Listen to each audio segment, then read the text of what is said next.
Dernière conférence de ces journées de la santé, oser être acteur de la prévention des infections associées aux soins. La conférencière est Sylvie Chassis, infirmière en hygiène hospitalière, en partenariat avec le CPIAS. Et à toutes. Donc nous sommes ensemble pour parler d'un sujet un peu particulier, en commençant par oser être acteur de la prévention des infections associées aux soins. Alors qui suis-je, moi, pour vous parler de la prévention des infections associées aux soins? Je suis infirmière en hygiène hospitalière au CPIAS. Le CPIAS, c'est le Centre d'appui pour la prévention des infections associées aux soins. Il est pour la région Auvergne-Rhône-Alpes, avec le site à Lyon et un site aussi basé à Clermont. Centre d'appui pour qui? Pour les professionnels des établissements de santé, mais aussi des établissements médico-sociaux, comme les EHPAD, les secteurs du monde du handicap, mais aussi pour les professionnels de ville et les usagers. En quoi consiste cet appui? Eh bien, on répond aux conseils, aux questions, du lundi au vendredi, à toutes ces personnes, donc établissements, quels qu'ils soient, professionnels de ville et usagers. On fait aussi de la formation continue des professionnels, mais aussi formation initiale. De temps en temps, on fait de la formation des représentants des usagers. Et puis, on vient en appui aux établissements qui sont confrontés à des crises, pour des investigations, pour des épidémies. On vient en appui, on vient sur site dans ces établissements. Infections associées aux soins, de quoi parle-t-on? Est-ce l'affaire des usagers? Acteurs, pourquoi pas? Mais comment? Je vous propose que nous répondions ensemble à ces questions. Les infections associées aux soins, nous en avons déjà parlé lors des autres conférences ce matin. Les infections associées aux soins, vous verrez souvent l'acronyme IAS. C'est une infection qui survient au cours d'une prise en charge d'un patient. Quel que soit le lieu, que ce soit à l'hôpital, dans un EHPAD, ou à domicile, ou dans un cabinet en secteur de ville. Cette infection ne doit être ni présente, ni en incubation à l'arrivée. Classiquement, dans les hôpitaux, on dit qu'il faut attendre 48 heures pour dire que c'est une infection associée aux soins. Par exemple, ce sont des infections qui surviennent après une chirurgie, la mise en place d'une prothèse au niveau d'une hanche, d'un genou, d'une épaule, mais c'est aussi l'infection respiratoire ou l'infection urinaire qui survient en EHPAD. Et puis, ça peut être l'infection, comme une infection, un abcès qui survient au point de piqûre après une injection, que ce soit à domicile ou dans le cabinet d'un professionnel de santé en ville. Alors, on parle d'infection associée aux soins, mais l'infection nosocomiale dans tout ça. Eh bien, l'infection nosocomiale, c'est l'infection associée aux soins qui survient dans un établissement de santé. Excusez-moi, j'ai oublié d'avancer.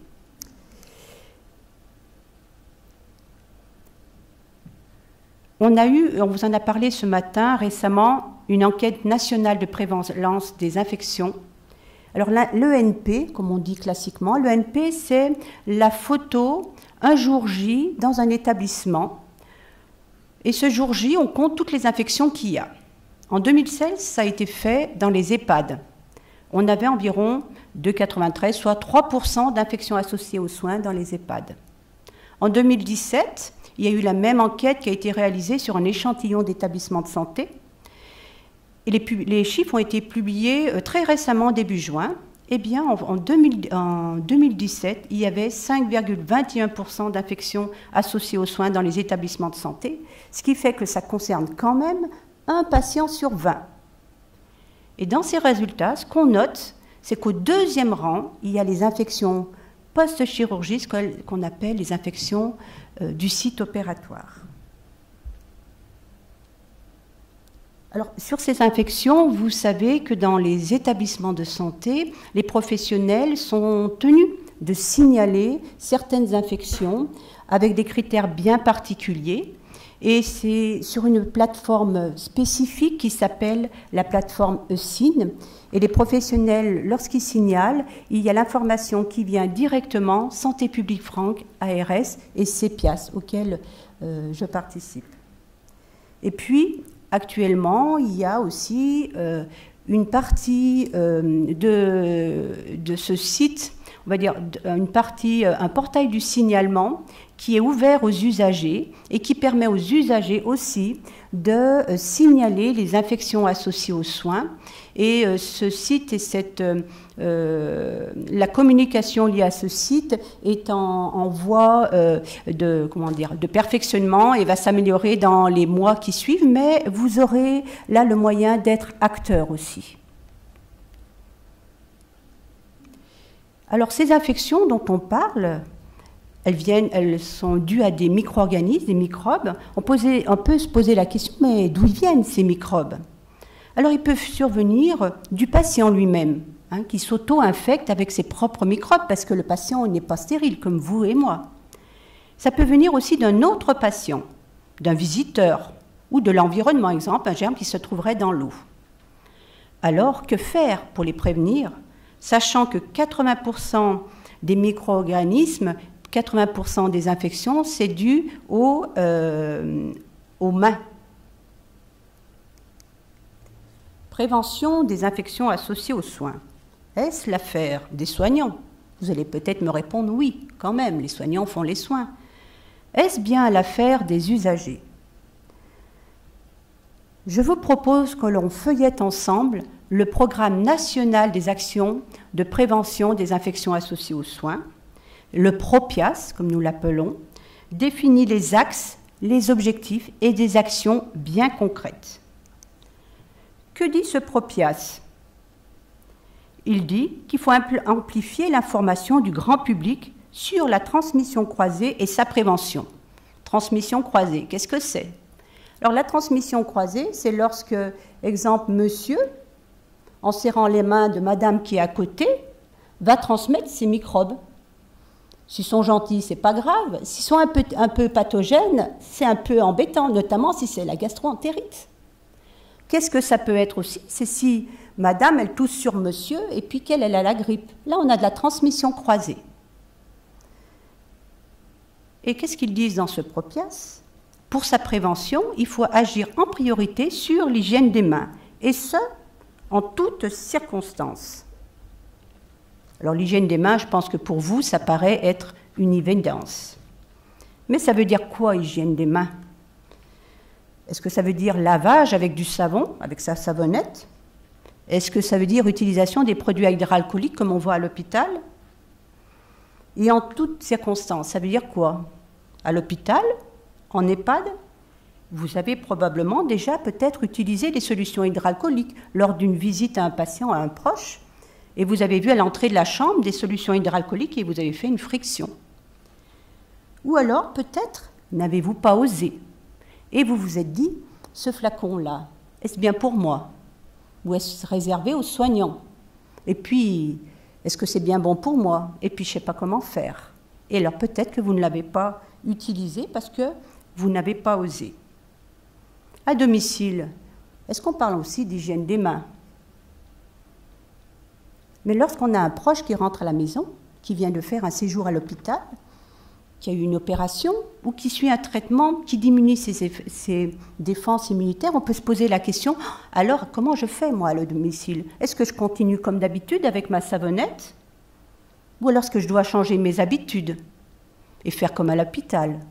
Ou alors faire un compromis entre les deux? Alors si nous reprenons ensemble la lecture de PROPIAS, qu'est-ce qu'ils disent?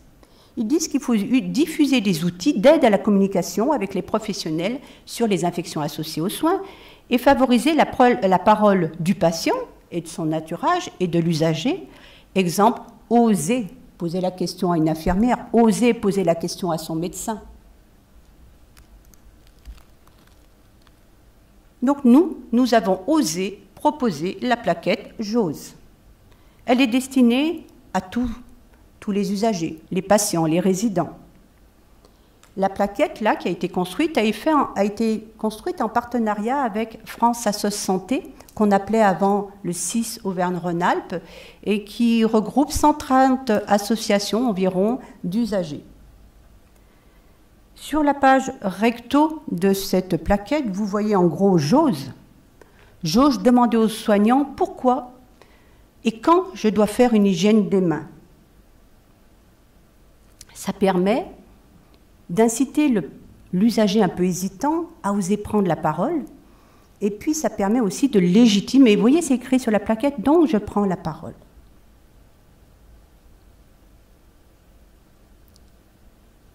Se pose la question de quand je dois faire l'hygiène des mains. Est-ce en entrant dans la chambre, en sortant, au milieu?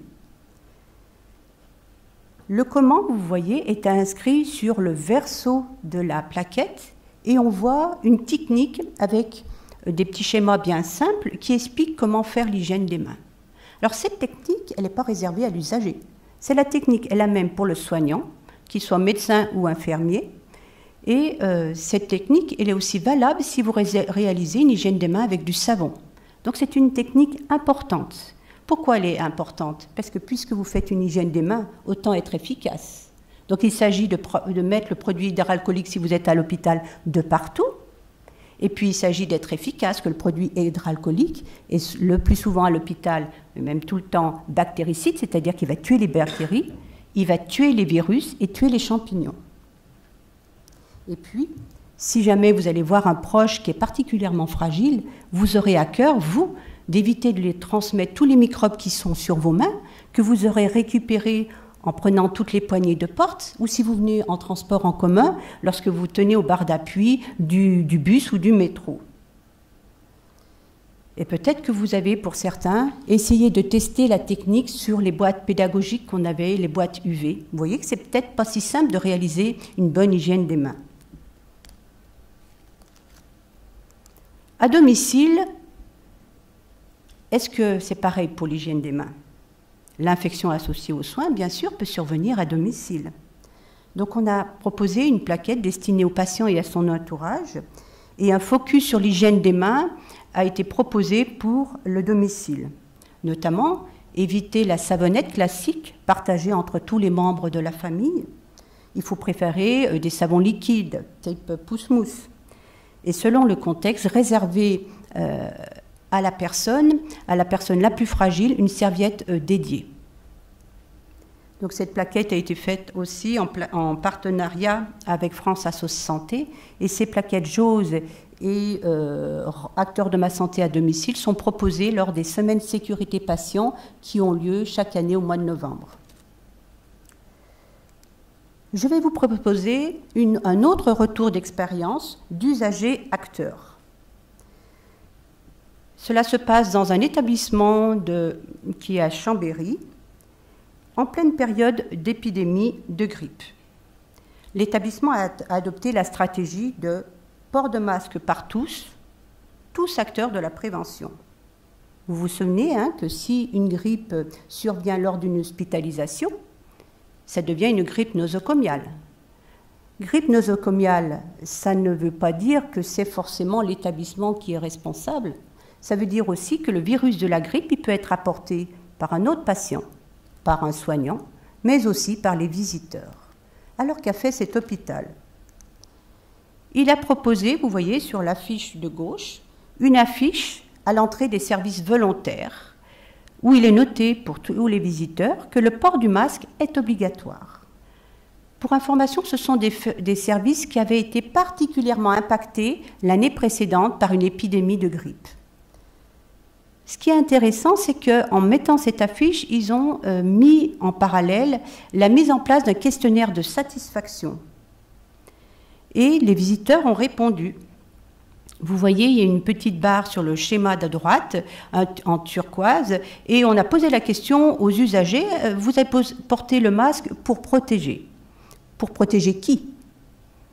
Pour protéger le visiteur lui-même, on voit dans les premiers histogrammes, les premières barres, mais il le porte aussi pour protéger ses proches, et vous voyez dans le deuxième schéma, il est en tête débat, parce que l'usager a pour quand même à cœur de protéger ses proches. Donc il le porte aussi pour protéger ses proches, il le porte aussi même pour protéger les patients, les autres patients qu'il ne connaît pas.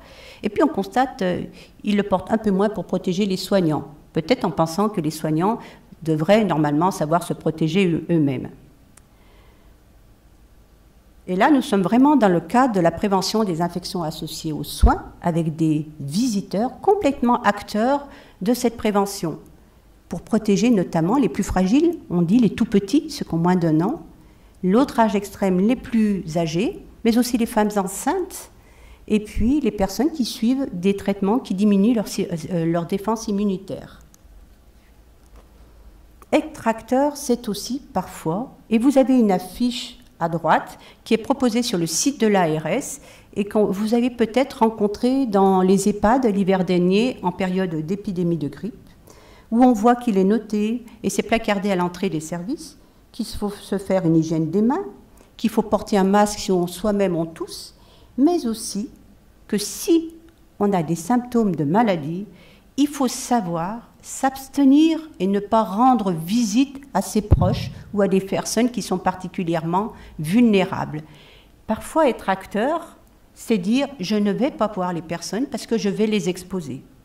Je me permets de vous rappeler qu'en 2016-2017, il y a eu 14 400 décès imputables à la grippe. Et qu'en ce moment, on parle d'une épidémie de rougeole, il y a quand même eu plus de 2000 cas depuis novembre 2017. Être acteur aussi, c'est savoir se vacciner, selon les recommandations. Se vacciner, ça ne protège pas simplement soi, ça protège aussi les autres, et particulièrement les proches, surtout si vous avez des personnes vulnérables dans votre entourage. Mais revenons à notre Propias et continuons à le feuilleter ensemble. En parcourant le Propias, nous découvrons qu'il y a d'autres acteurs de la prévention des infections associées aux soins, les représentants d'usagers. Les représentants d'usagers, qui sont-ils? Ce sont des usagers issus d'associations qui représentent tous les usagers dans un établissement.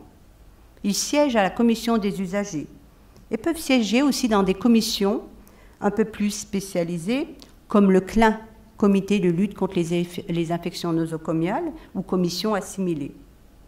Mais ce n'est pas simple d'être représentant d'usagers dans ces commissions, où il y a un vocabulaire très spécial, bien particulier, un jargon médical. Et puis on peut être impressionné en face de médecins, de spécialistes. Et puis donc les représentants des usagers peuvent avoir des réticences à participer à ces commissions. Et pourtant, dans le Propias, il est noté qu'ils doivent être impliqués dans la définition et dans le suivi des actions proposées dans le programme d'action de lutte contre les infections nosocomiales. Ils sont vraiment des acteurs. Pas facile de s'impliquer quand on ne maîtrise pas le vocabulaire, quand on ne connaît pas les points essentiels tels que les précautions standards, l'hygiène des mains, les indicateurs. Alors le Propias, il demande de proposer des formations à ces représentants des usagers et leur donner des compétences. PIAS, ça veut dire prévention des infections associées aux soins. Et ces 2 dernières années, on a, avec France Assos Santé, proposé ce type de formation aux représentants des usagers pour qu'ils puissent jouer pleinement leur rôle dans ces commissions et être vraiment acteurs de la définition et du suivi du programme d'action de lutte contre les infections nosocomiales dans les établissements de santé. Un petit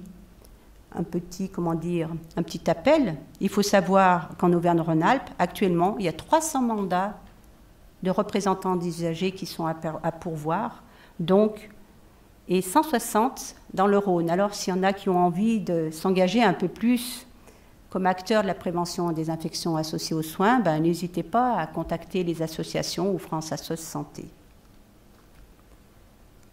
Pour conclure, osez être acteur de la prévention des infections associées aux soins, et pour bon nombre d'entre vous, vous êtes déjà acteurs. Acteurs pour éviter la transmission des microbes par les mains. Faites-vous une hygiène des mains adaptée au bon moment, en sollicitant les professionnels autour de vous si vous le jugez nécessaire. Hygiène des mains pour vous protéger, vous, mais aussi pour protéger vos proches, notamment les plus fragiles. Et pour éviter la transmission des virus de l'hiver, n'hésitez pas, vaccinez-vous, surtout si vous avez des personnes très fragiles dans votre entourage. Évitez d'exposer les autres en allant leur rendre visite, si vous êtes vous-même malade. Et participez aux actions de prévention organisées par les établissements de santé, avec par exemple le port de masque. Et je sais qu'il y a un bon nombre d'EHPAD et d'établissements de santé qui ont l'année passée instauré le port de masque obligatoire pour tous.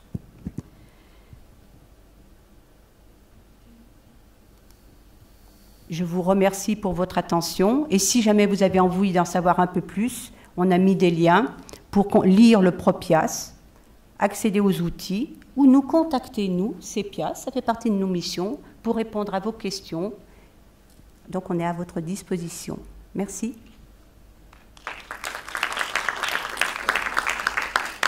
Vous pouvez aussi poser des questions tout de suite à Madame Chassis.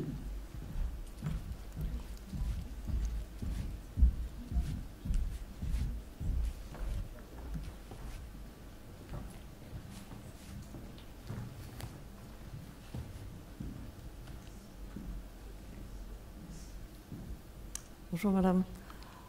Merci de votre intervention, qui malheureusement n'a pas eu un public très fourni, mais que nous pouvons tous transmettre. En tant qu'ancienne de salle d'opération, étant assistante d'un chirurgien, je confirme que ce que vous dites est extrêmement important. Seulement, il y a quelque chose qui me chiffonne depuis quelques années, c'est que dans les églises, juste avant la communion, on nous demande justement, nous qui sommes arrivés par les transports en commun et ailleurs, de nous serrer la main. Et je pense que là, il y aurait peut-être une démarche à faire, parce qu'effectivement, juste à prendre, pour ceux qui communient, à prendre l'hostie avec la main serrée, on ne sait jamais ce que contient cette main. Alors peut-être que le bon Dieu y pourvoira, c'est d'accord, mais il me semble que là, il faudrait peut-être revoir les choses. On a revu beaucoup de choses dans la religion catholique, et voir sur la propreté, parce que, à moins de mettre... on ne peut même plus tremper la main dans le bénitier, il n'y a plus d'eau dans les bénitiers, vous savez pourquoi. Donc, je pense qu'il y a une question d'hygiène qui se propage microbienne, et au moment des épidémies, effectivement, de grippe, de rougeole et d'autres choses, on peut quand même chercher à solutionner cette chose. Et je fais appel à vous qui vous occupez des mains propres. Merci. Alors c'est vrai que nous nous occupons de la prévention des infections associées aux soins et celles qui sont transmises par les mains, mais jusqu'à ce jour, nous n'avons nos missions que dans les lieux où on réalise des soins.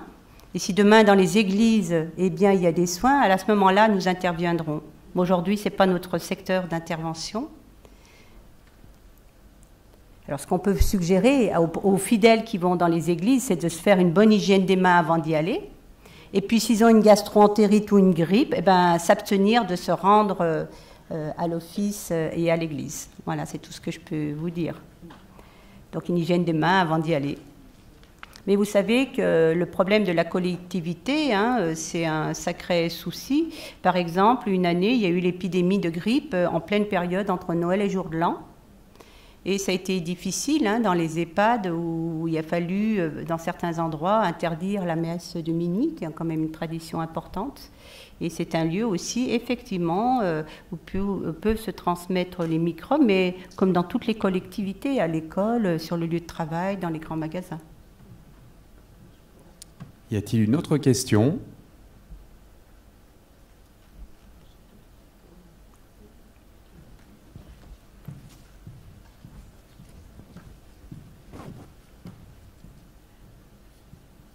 Je pense à quelque chose. Les gens, quand ils vont aux toilettes, eh ben, quand on peut regarder dans les restaurants, personne ne se lave les mains.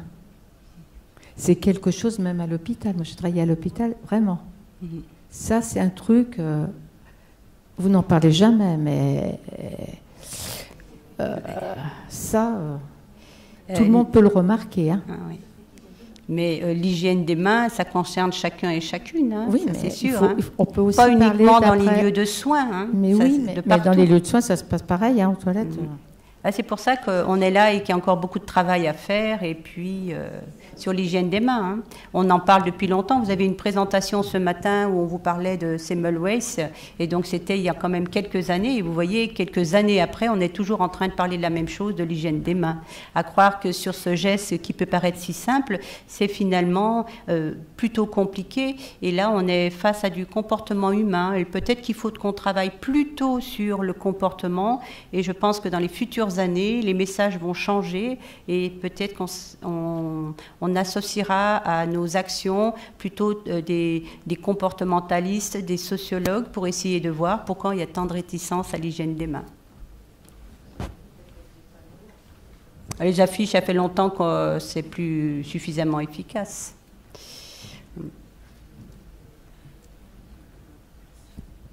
Alors que nous conseillez-vous, se serrer les mains ou se faire la bise?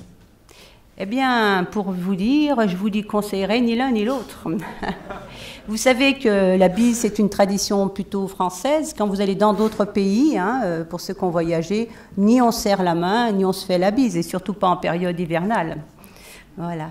Donc, croisez les mains dans le dos. Si on veut faire la bise, faites un pas en arrière. Et puis, c'est la meilleure attitude, hein, surtout en période de circulation de micro-organismes. Est-ce que quelqu'un d'autre veut prendre ce micro qui est passé entre de multiples mains? Voilà. Vous voyez, j'ai les mains dans le dos, je ne vais pas le prendre.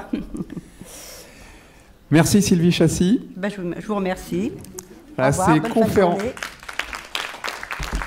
ces conférences des Journées de la Santé organisées par le Progrès et ses partenaires sont terminées. Donc vous pouvez évidemment passer par le stand des différents partenaires à l'entrée du cinéma. Vous pouvez également retrouver les résumés des conférences du jour, mais aussi les conférences d'hier sur leprogrès.fr. Merci à vous. Bonne fin de journée.